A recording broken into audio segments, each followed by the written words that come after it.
ধরো শাহরুখ খান 7 বছর সিনেমা করেনি, যে মানুষটা সিনেমা ছাড়া বাঁচেনি কোনোদিনও।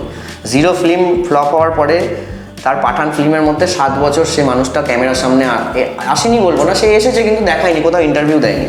তো সেই মানুষটার কি গেছে 7 বছর, কেউ ভেবে দেখেছো? কেউ ভেবে দেখোনি। মানুষ সবাই সাকসেসের পিছনে দৌড়ায়, আমি তার ব্যাক স্টোরির পিছনে দৌড়াই, যে সে কীভাবে দিন কাটাচ্ছে, তার ফিজিক্যাল মেন্টাল কী পরিস্থিতি, ঠিক আছে? তো সেই লোকটা অনেক কষ্ট করেছে এবং সে যখন কামব্যাক করলো, এবং যে কেউ কামব্যাক করতে পারে যে কোনো সময়, যদি তোমার আবার সেই মানে তুমি সেইভাবে তোমার নিজের প্ল্যান সেগুলোকে শক্তিশালী করো, তোমার কাজগুলোকে সেইভাবে করো।